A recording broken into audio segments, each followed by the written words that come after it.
Hello, everybody, and thank you for joining us for this episode of First Amendment Unscripted. I'm Max Nospich, the Manager of Education and Visitor Experiences here at the First Amendment Museum in Augusta, Maine. Today, I'm joined by three wonderful panelists, and today's topic is critical race theory. So I'm going to let my panelists go ahead and introduce themselves, starting with Alan. My name is Alan Singer. I'm a teacher, educator, historian at Hofstra University, which is in the New York metropolitan area. And I'm a former New York City high school teacher, and I've written about critical race theory in a number of venues, including History News Network. Awesome. And Jeremy? Thank you. I'm Jeremy Young, Senior Manager of Free Expression and Education at Pan America, where I lead our work combating educational gag orders and other legislation that censors critical race theory and other topics in high school and college classrooms. I'm also a trained historian and a former college professor. And Francesca. Hi, I'm Francesca López. I'm the Waterbury Chair of Equity Pedagogy at Penn State University and a former bilingual teacher and high school counselor.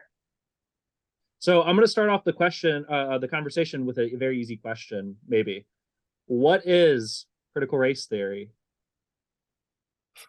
Francesca, you have to go first on this. You want me to go No first? question. Absolutely. Very good. You're an expert on this. We're not. So, and I can't wait to hear what Alan has to say. I mean, just the essence of critical race theory is it emerged in the 1970s in legal research. There's legal scholars that included Derek Bell, Alan Freeman, Richard Delgado, many others. And in essence, they were frustrated by some failures of critical legal studies. And they really wanted to examine the understanding of the permanence of racism. And so some of the things that we end up seeing is its application to things like Brown versus Board of Education. It came into education in about 1995 by Gloria Ladson-Billings and William Tate writing about it to try to understand the inequities that persisted beyond, this legal analysis. So it's something that's typically been relegated to graduate level study. And then suddenly was co-opted and consumed many terms that are now in the lexicon seem to be equity, culturally relevant, many other things that we do in schools to try to address inequities. Now, as an historian, I actually place the roots of critical race theory much deeper in the American past. Just for example, in the 1965 Voting Rights Act, it established the principle that unless you could demonstrate that a government action had legitimate purpose, if it was discriminatory, it had to be revoked. And this was done to ensure that African Americans would be able to vote. So that is really a very early legal approach to what then becomes critical race theory. But historically, it even goes much deeper than that. In the 1830s, a French scholar named Alexis de Tocqueville visits the United States, publishes a book which he calls Democracy in America. But one of the things he argues is that freedom for whites is based on inequality for blacks. That's an insight from the 1830s. And then in the 1850s, the Supreme Court rules that under this is the Dred Scott decision, that African Americans have no rights in the United States at all. That's really the white version of critical race theory. And that becomes the basis for Jim Crow, for segregation, for Governor George Wallace in 1963, standing at the door of the University of Alabama, shouting segregation forever. So we've had this a long time. Is critical race theory, what's the difference between critical race theory and just teaching the history of racism or race or slavery or Jim Crow or discrimination in the United States? Is there a difference, or are those the same things, or is it like a Venn diagram where there's a lot of coming to come together? I say they're totally different. I mean, the critical race theory is I think it's more instructive to start, to me at least, to start from what critical race theory isn't. It isn't a catch-all term for anything you don't like about diversity policies or procedures in education. That is not what critical race theory is. That's how it's been weaponized term. It's not what it means. Critical race theory, as Francesca put it very eloquently, is a theoretical approach to understanding the world. That's not the same thing as learning about the history of slavery or racism, which certainly involves interpretations and ways of understanding evidence. But it's not. I mean, critical race theory is a theory. It is the idea of the systemic nature of racism. It has to do with various concepts related to race and how it interacts with not only American history but world history and world culture. But it's a theoretical approach. The idea that that you can that you're hearing some of the difficulties that some of us have describing it. The idea that you could teach this to third graders is impossible. And honestly, if you told a third grader that they were, if you tried to explain critical race theory to a third grader, you wouldn't be doing any damage because they wouldn't understand you. Anybody else? I mean, I'll just add, to Jeremy's point, one great example of its application, it is this like theoretical lens. Ian Haney Lopez was one of Derek Bell's students, a legal scholar from Berkeley, and he applied CRT in his analysis of the Hernandez versus Texas case, right? So here he's using this to examine how is race being used to subordinate people. I mean, that's the essence of it.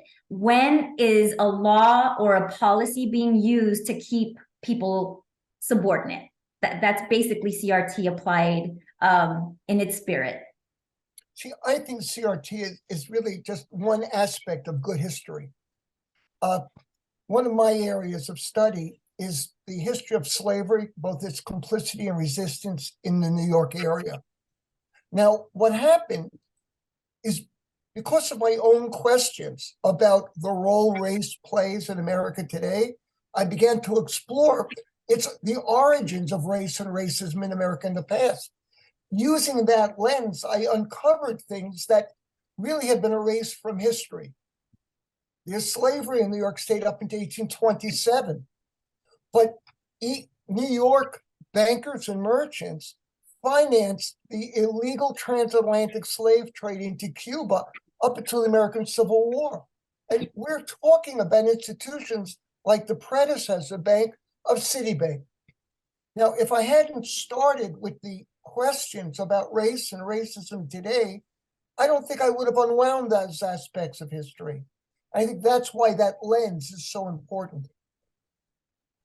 So why did I okay, so I'll be honest, I went to I have a master's degree, and so in a history adjacent program, and I don't think I heard that much about the term critical race theory in undergrad or grad school, but in the past maybe year or two, I've heard about it nonstop from everybody, from people in the press, on the news, to people who come to the museum and have questions about it, to my parents. So why are we seeing an explosion in conversation interest about critical race theory? Where did it come from? And explain all this to me. So there's two answers to this question. One is about the term, and one is about what it's being used to describe, right? But yeah, there may be more than two. There is one thing that we have observed in American society over the last 3 to 4 years is a significant backlash against the sort of racial reckoning that seemed to be available to our society in the aftermath of the George Floyd protests, with the incredible popularity of the New York Times 1619 Project. There's been a lot of discomfort, a cultural and racial backlash against the ideas brought up in those conversations and those protests and that source, that has led to a desire to clamp down on discussions of that type. Now, what does that have to do with critical race theory? Absolutely nothing, because certainly, the people who are out there protesting George Floyd's murder are not reading critical race theory texts. They're not reading Derek Bell in their protest slogans. It's disconnected. And the answer to this one is very specific. If you can go on Twitter and find a guy named Christopher Rufo, who works at the Manhattan Institute, and he lays out in a series of tweets in late 2020 and early 2021 how he is going to use this obscure term critical race theory to apply to all of these things that he and other people don't like about diversity and diversity discussions in American society. And the argument is very simple. And he says, basically, this is a term that is obscure. It is scholarly. It is, it has to do with a theory that's hard to describe unless you're really an expert in it. And for that reason, it's not very popular. And so he's going to take a lot of ideas that are more popular, like the idea that African Americans should have a fair shake in our society, that maybe they don't have a fair shake in our society, and maybe we should do something about that.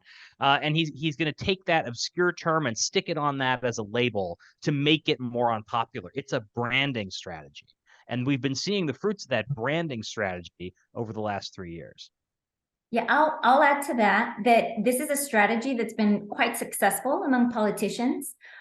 Because they rely on fear, right? They rely on the mobilization of their intended recipients to be afraid that by claiming that white children are going to be made to feel guilty in classrooms, that parents are going to stand up and say, I don't want my child to be learning these things that are going to make them feel bad, right? But there's quite a bit of history of the use of certain terms that are coded appeals for really that means something else. For example, Nixon and law and order, right? There's a coded dog whistle there in terms of who he means when he's talking about law and order. Critical race theory was one of those so-called dog whistles, right? That it's an umbrella term to say anything that is engaging equitable approaches for students who have not had a fair shake in society is the CRT, and it's a zero-sum game. That means that white students are going to get less. So to your question, Max, it was intentional. They've had quite a bit of success. And if you actually look at the Google Trends, when, as Jeremy pointed out, Rufo came out with it, you see this uptick over the summer where it just goes like wildfire, starts to die down, and then right before elections in November, it peaks again.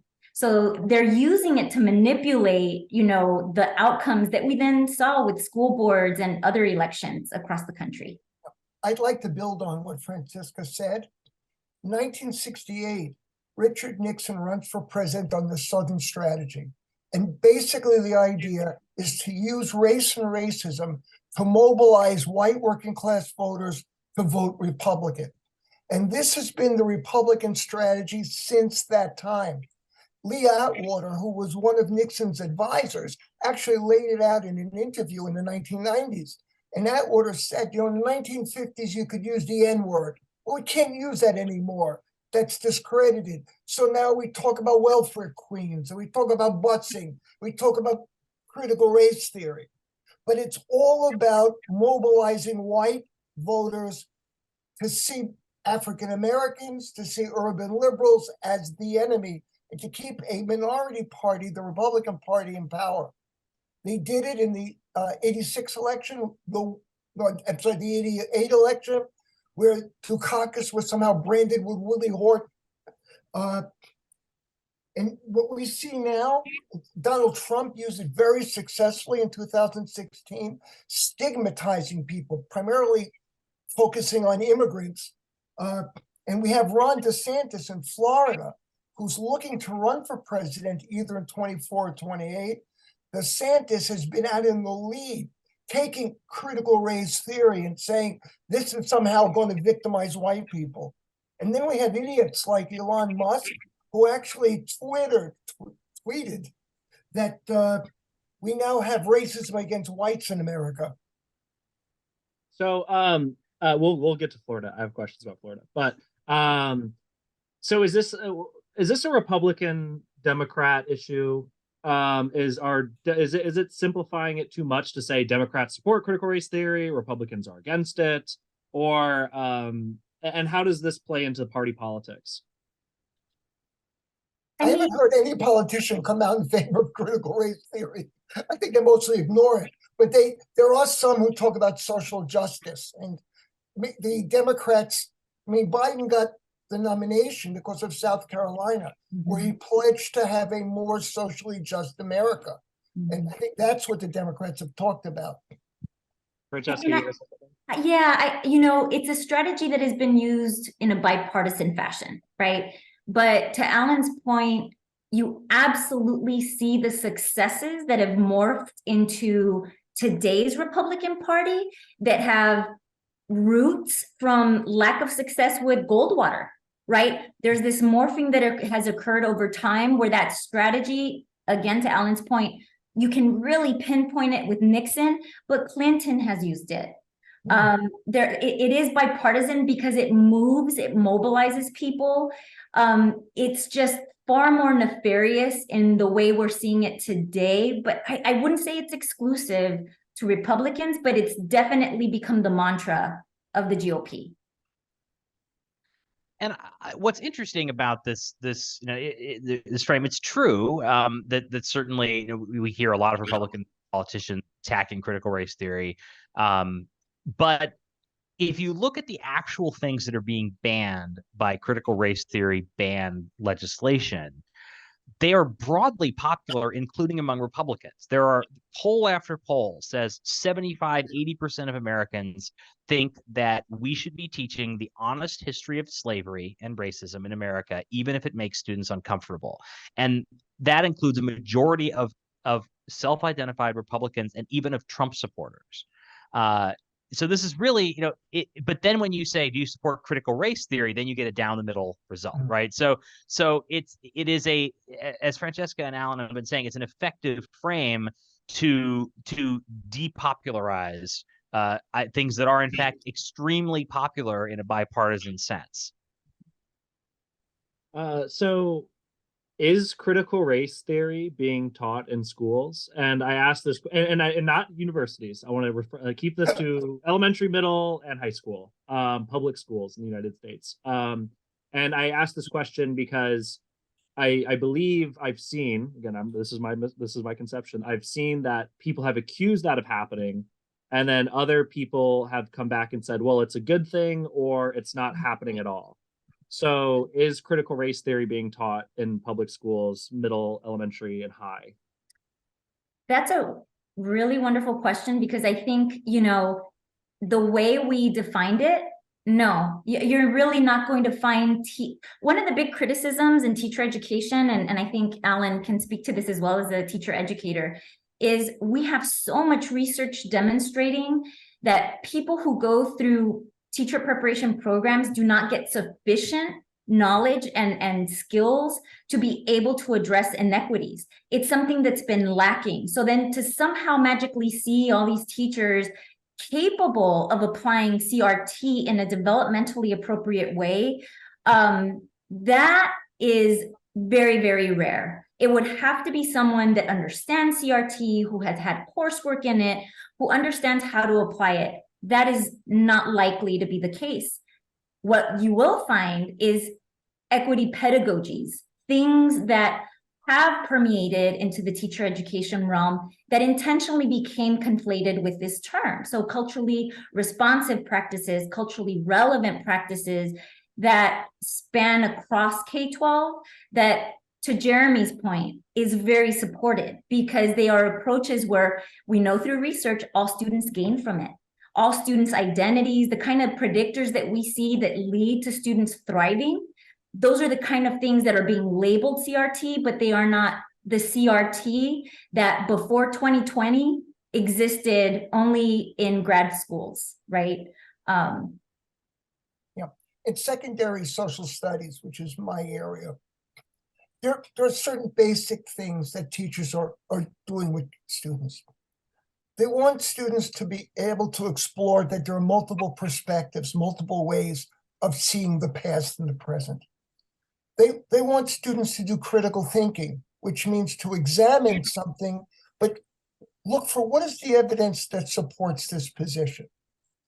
They want students to do document-based analysis, where they read the primary sources and secondary sources, and they analyze what is it that they're saying, what's their point of view, where are they coming from. We want students to do close, careful reading. I think the last is we want students to recognize that we learn best through dialogue, through respectful discussion, where people express their point of views, they listen to others, but they root their ideas in evidence. That's what we're doing in secondary social studies. So they're introduced to a large number of topics. Was slavery the underlying cause of the American Civil War? Well, that's an important subject to discuss. And we want students to evaluate different perspectives. I'm not interested in getting the students in a secondary school to agree with me, because they're going to change their mind many times in the course of their life.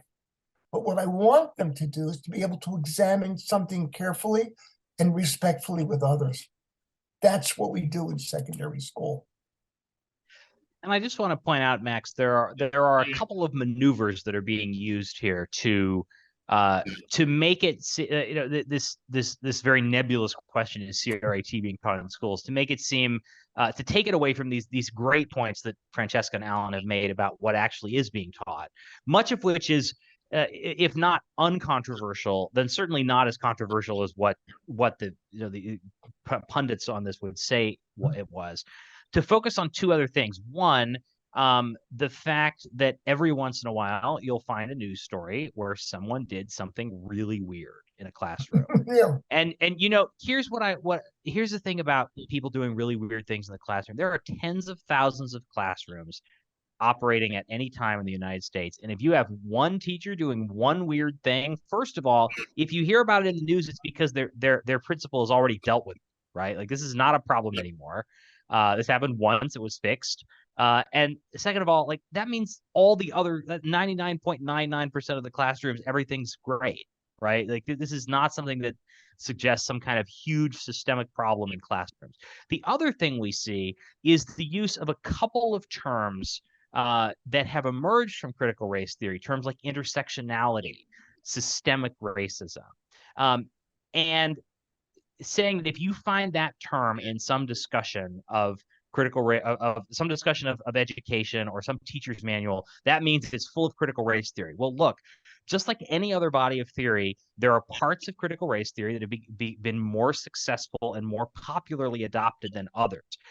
There are lots of people who think that Kimberly Crenshaw is wrong about a lot of things, one of the leading voices in critical race theory, but most of them agree, who are scholars, that the idea of intersectionality, basically the idea that if you have, everyone has multiple identities, and those identities they sort of work together to influence how you interact with power structure.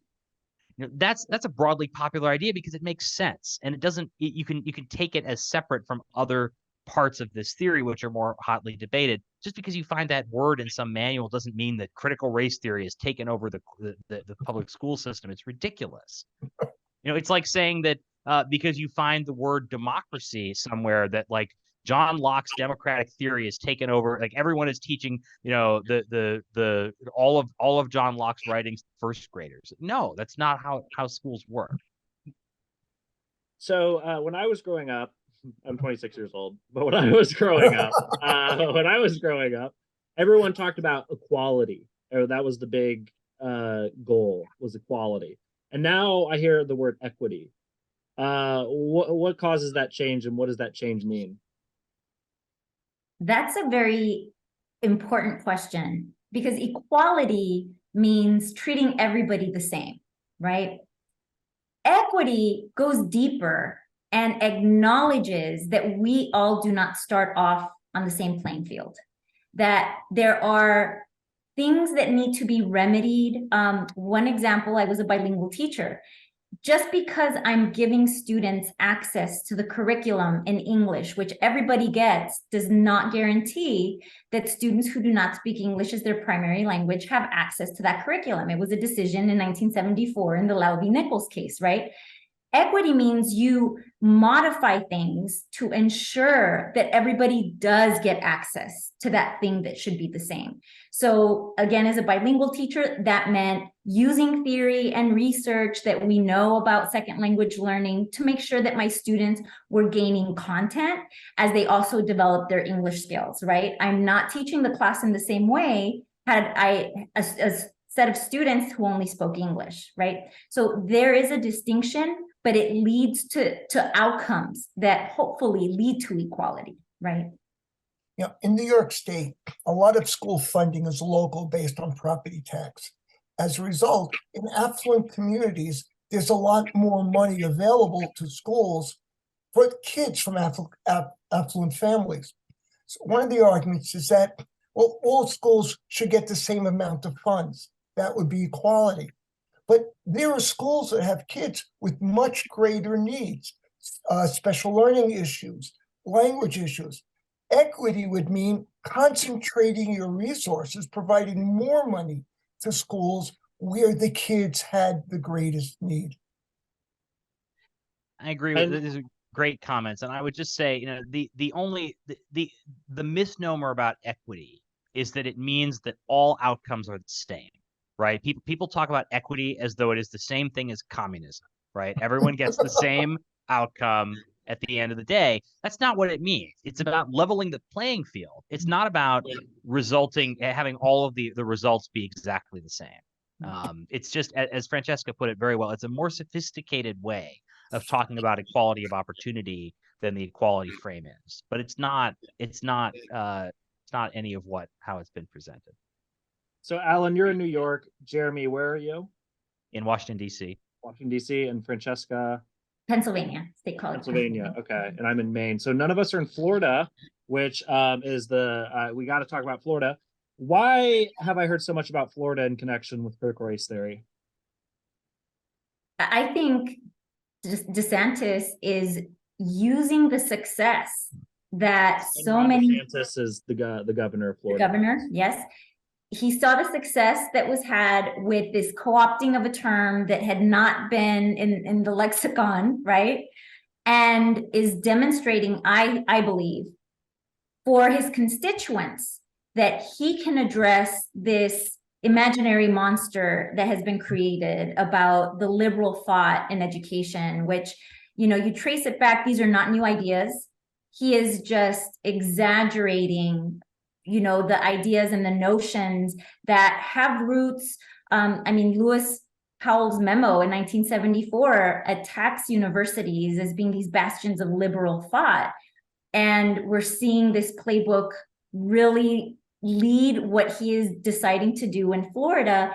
And I think it was Alan who had mentioned it earlier, because he's wanting to run for president. I think he's trying to gain the party's attention to doing that.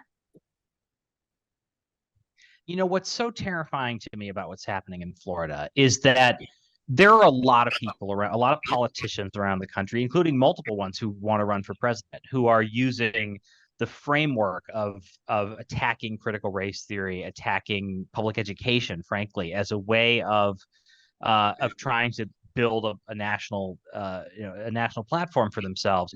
But what is happening in Florida is beyond that. It is not just a use of rhetoric. It is not just passing legislation that the people who pass it may think is fairly innocuous, although we would argue that it's not. It is really a reign of terror that has fallen upon public education in Florida.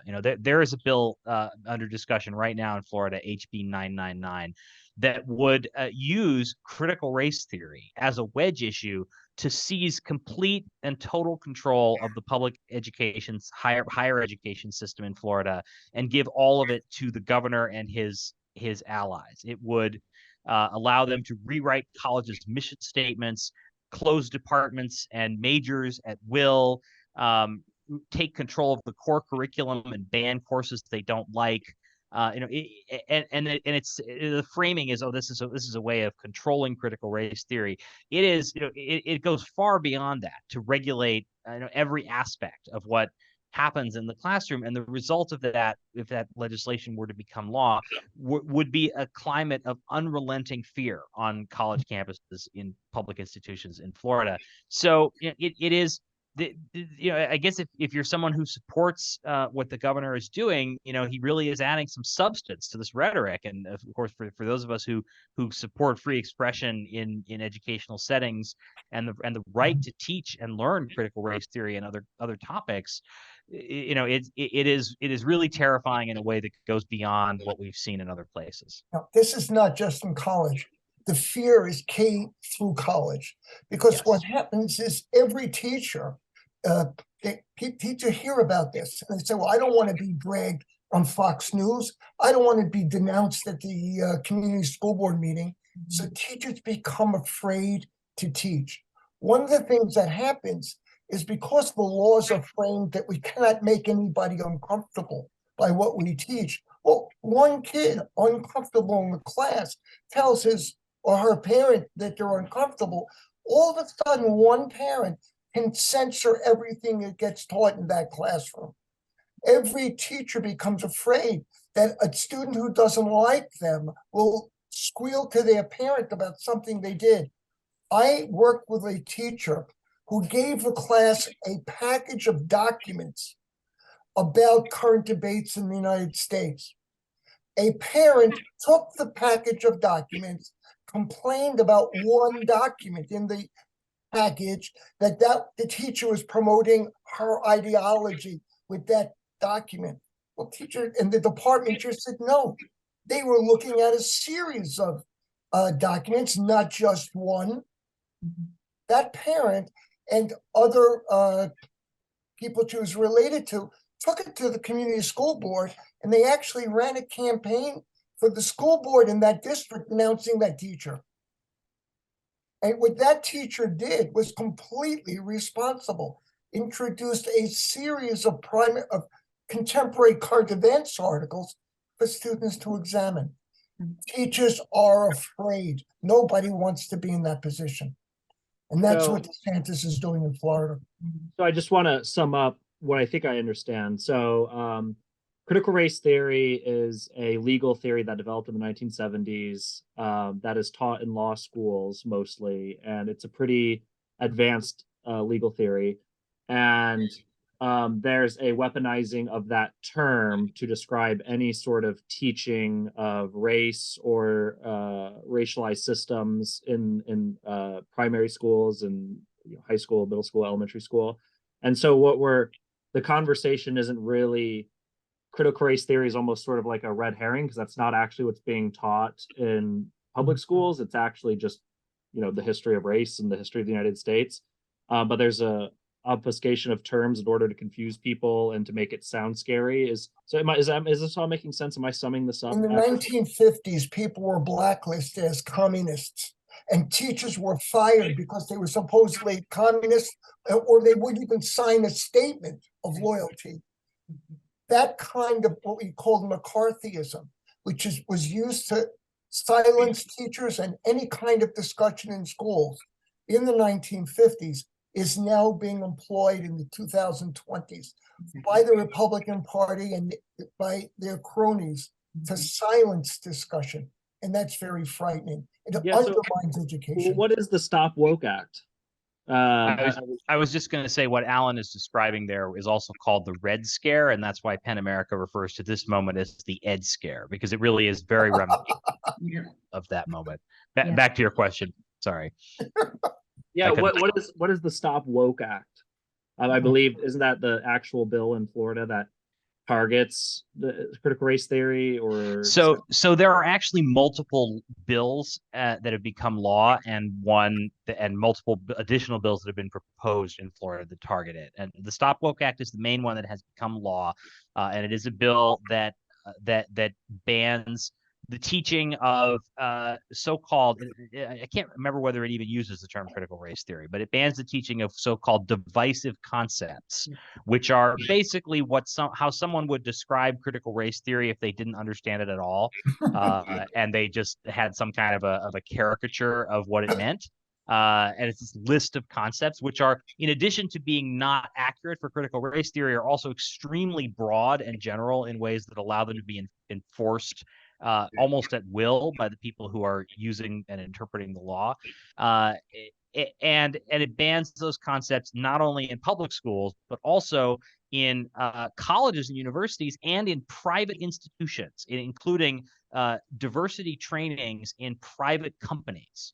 Now, the private institutions part and the college part of that law have been stayed by court, but that the stays are being appealed, and they may be reinstated depending on the results of those decisions. But that's what the law does. It actually, I think you're right, Francesca. It doesn't even mention the term critical race theory. Instead, it just lays out this list of divisive concepts. Yeah. I have no confidence in the current United States Supreme Court. This is a court that is politically motivated, that decides your political position and then looks for possible legal justification. And we've seen that over and over again. And I'm really worried that as these cases proceed, that right-wing Supreme Court majority is going to strike down the ability of people to think, to talk, to speak, to analyze. Are there any legitimate criticisms of critical race theory? And for this question, I mean the PhD law school thing that's actually taught. Are there legitimate concerns, or is it all just sort of made up culture warsy criticisms, or are there actual sort of like accepted shortcomings of the actual theory? I mean, if you're at the stage of your life where you're going to grad school, you're going to be exposed to theories and ideas, and maybe you don't agree with all of them. I mean, that is the trajectory of education. You're exposed to ideas, you analyze, you synthesize, you evaluate, and maybe you don't agree with some applications or interpretations of it, and you can argue why. But how do you ever get there if you're not exposed to those things, right? So it's not about indoctrination as much as it is exposure to all these things. So the critiques I've read, especially if we're talking about higher ed, I don't see how censoring any of these ideas is valid. I don't. I mean, critical race theory has been very closely identified with the New York Times 1619 Project. Yes. Now, I've read over the project and I've looked at the evidence, and a lot of the points they raise, I agree with. There are also points that I disagree with. But that's what learning is about. Learning is about discussing what you agree with, what you disagree with, looking for alternative explanations and evidence. It's not something that needs to be censored. It's something that needs to be discussed. I agree. And the critical race theory is, this is what's one of the things that's so ridiculous about this idea that everyone's being indoctrinated with critical race theory. Critical race theory is not a consensus theory within the academy. It is an edgy, bracing theory that interprets society in a particular caste. It's very smart and interesting. I think it's hard. I think it's smartest critics recognize how smart and interesting it is, and how obvious some parts of it are, and how applicable it is. But it's not something that academics just roll over and agree with. It's not some kind of. I mean, I'm pretty sure in my field of history, over half of working historians at universities strongly disagree with critical race theory, and a substantial minority strongly agree with critical race theory, and others are in between. When you look at this from an academic perspective, it's the opposite of indoctrination. It is a robust debate and dialogue between different frames of interpreting the world. That's how academic life works. If you all just agree on something, then academic work stops. And critical race theory has never been that kind of a theory. It's always been something that has resulted in questioning and smart, thoughtful discussions. So in my own work, I employ critical race theory, but it's not my fundamental perspective. I much more look at underlying economic relationships within society. One of the things I've argued is that in the last 500 years, capitalism is the dynamic element that transforms the world. Now, capitalism was tied into and profited from the transatlantic slave trade. I strongly agree with that idea, but it's capitalism is that dynamic force. The transatlantic slave trade is only part of that. But critical race theory got me to look closer at the transatlantic slave trade. So we've mentioned censorship, we've mentioned academic freedom. How serious are the attempts to counter or clamp down on the supposed critical race theory in schools? How much of a threat to freedom of speech and academic freedom and maybe the First Amendment are those attempts? I mean, I think they are a very serious threat. I have been in the academy long enough to have been exposed to several different attempts and subpoenas of my materials and what I'm teaching. Sorry, the academy is higher ed, like universities. So I'm at my third university in my career now. And at my previous institution and at this institution, there have been requests for materials that I used in trainings to be able to identify, our tax dollars going toward. In the more recent case, it was CRT. Prior to that, it was violation of a ban on bilingual education. So it silences, it is a threat.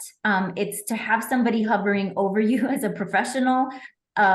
It is indeed a threat. And Alan mentioned like the chilling effect that it has. I would say it can have that in higher ed as well. I mean, if your position becomes vulnerable to termination, depending on how imposing the law becomes, there is a real threat that is going to silence what you're actually doing in the classroom. Yeah, I mean, I think a conservative take on this is that it is the greatest threat to free expression in education in a generation. It's probably more than that. It's probably in 70 years since the McCarthy era that Alan mentioned. If not, in some ways, some of these things we're seeing in this year emerging could be even longer than that. It is. And here's why, right? This is hard for people to wrap their brains around sometimes, because you say, well, okay, nobody's teaching real academic critical race theory in elementary school, so then who cares if it's banned, right? Well, here's the problem: the laws that ban it are incredibly vague. In fact, the ACLU has argued that they're unconstitutionally vague. And the reason that there is such a thing as unconstitutional vagueness when it comes to law is the vaguer a law is, the more afraid of it people are. If you don't know what a law bans, then you have to assume it bans everything. The speed limit says don't go over 55 miles an hour. What if the speed limit just said, don't go over whatever the nearest cop thinks you shouldn't go over on the street, right? Like you would go 5 miles an hour down the street. And that's what is happening with these laws, that because they don't reference specific things that are banned, and because in many cases they reference very specific and serious penalties for institutions, funding penalties for individuals who might be fired or disciplined who violate this vague law. What you're going to see, and what we are seeing, Max, what we are seeing in district after district, in state after state where these laws are enforced, is a dramatic dumbing down of the curriculum to the lowest common denominator. We are seeing teachers who are terrified of even talking about race or slavery in the classroom. We're seeing a complete disappearance of professional development classes about how to have difficult conversations in class on things about race and gender. So teachers aren't even learning how to do this. They aren't getting any support on how to do this. And basically what the effect of these laws is to tell teachers to stay away from these topics entirely. Don't bring them up. Don't answer questions if students bring them up. Don't address them at all. And what that means, if you're teaching a social studies class, is you're just not going to talk about slavery very much. You're going to mention that it happened. You're going to mention the Civil War, and that's it. You're not going to talk about the effect of race in history. And we're not talking about, what Derek Bell thinks the effect of race in history is. We're talking about basic things that people agree on, like that there was segregation in the South for almost 100 years, and that it was devastating to African Americans, that it severely damaged their economic opportunities in ways that reverberate today. You'll be afraid to talk about that or anything related to that because of these laws. So it's absolutely terrifying to have these laws in place, this sort of Damocles that hangs over the head of teachers whenever they want to talk about something that someone could decide it violates the law and then punish them for. Max, you said earlier, I believe, that you had contacted a lot of people, and a lot of people did not want to go public discussing this topic. And I think that underscores the point that Francesca and Jeremy have made. Yeah, absolutely. And I always say in these unscripted episodes, if anybody watching this on YouTube feels like a voice or perspective is not represented, I emailed dozens of people. I even emailed Christopher Rufo, and none of these people are here. So he just- wouldn't talk to us. and Oh, if that's too anybody bad. wants to add their perspective, email me. We'll set something up. We'll get a time. We'll Zoom it just like now. Okay. So Maybe Ron DeSantis. I would love Ron DeSantis came on. Well, yeah, of course. Last question. You guys represent various organizations, and can kind of tell what your thoughts are on this issue. And so, what are you guys doing about it going forward? Whether it's about the attempts to stop it, whether it's the attempts to muddle what critical race theory is, the attempts to stop it in teacher training programs in schools. What are you guys doing with your organizations or in your personal life to make a impact this issue? I mean, for me, I was trained as an educational psychologist, and so that's the study of learning. What is it that we need to thrive in a classroom? And for me, the big missing piece is that empirical, peer-reviewed, rigorous research is nowhere in the kind of claims that are being made about the things that are going on in classrooms. So for me, it's partnering with, progressive think tanks, with like-minded colleagues who can help people get the actual evidence of what should be going on in classrooms. RANTS and CRPE came out with a report that identified much of what's already been discussed, that teachers are afraid, and unfortunately, they feel like some of the school leaders are not coming out strong enough in favor of equitable approaches. So they're worried about what a parent will say, the chill factor that was already described. I believe it's in large part because they do not have messaging strategies. They don't know how to address this. They don't have access to evidence. There's paywalls that limit access for people to be able to see what does the evidence say. So I've been involved in creating many briefs and doing a lot of outreach so that people get access to a very brief, succinct policy brief and infographic on what does evidence really say about the things that should be going on in schools. And I rely quite a bit on Penn America for other endeavors. So I'll hand it over to my colleagues here.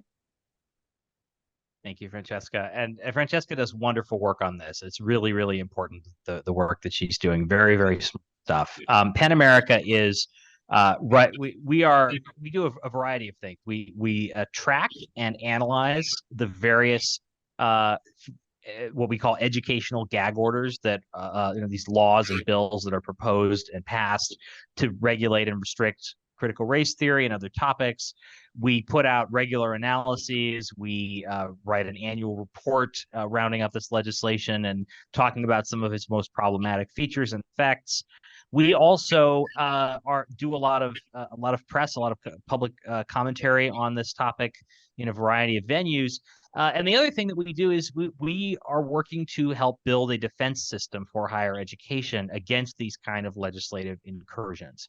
We just released a resource guide co-authored with the American Council on Education that is available to university leaders and stakeholders and faculty to help them make the case against these kinds of bills and work together and in concert to defeat this type of legislation.